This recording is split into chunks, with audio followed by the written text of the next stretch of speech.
ઉપલેટાના મોજીરા પાસે આવેલ મોજ ડેમ ફરી ઓવરફ્લો થયો છે। મોજ ડેમનો એક દરવાજો 3 મીટર ખોલવામાં આવ્યો છે, તો મોજ ડેમ ઓવરફ્લો થતા ગઢાડા પાસેનો કોઝવે પાણીમાં ગરકાવ થયો છે। તો કોઝવે પાણીમાં ગરકાવ થતા લોકો જીવના જોખમે કોઝવે પસાર કરી રહ્યા છે। તો જન્માષ્ટમીનો તહેવાર હોય, કોઝવે પાણીમાં ગરકાવ થતા ગ્રામજનો મુશ્કેલીમાં મુકાયા છે। ઉપલેટાના મોજીરા પાસે આવેલ મોજ ડેમ ફરી ઓવરફ્લો થયો હતો। મોજ ડેમનો એક દરવાજો 3 મીટર ખોલવામાં આવ્યો છે, તો મોજ ડેમ ઓવરફ્લો થતા ગઢાડા પાસેનો ક્રુઝવે પાણીમાં ગરકાવ થયો છે। ક્રુઝવે પાણીમાં ગરકાવ થતા લોકો જીવના જોખમે ક્રુઝવે પસાર કરી રહ્યા છે। તો જન્માષ્ટમીનો તહેવાર હોય, ક્રુઝવે પાણીમાં ગરકાવ થતા ગ્રામજનો મુશ્કેલીમાં મુકાયા છે।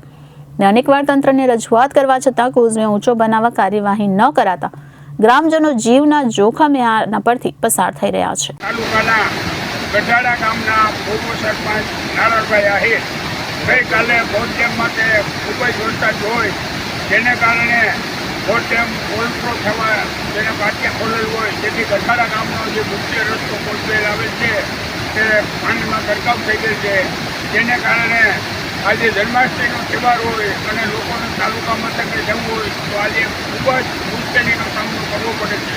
ત્યારે અમારી એવી માંગણી છે કે આ કોઝવે મંજૂર થઈ ગઈ છે તે વહેલી તકે તાત્કાલિક કામ શરૂ થાય એવી અમારી માંગણી છે। Bureau report Janadesh news, Rajkot.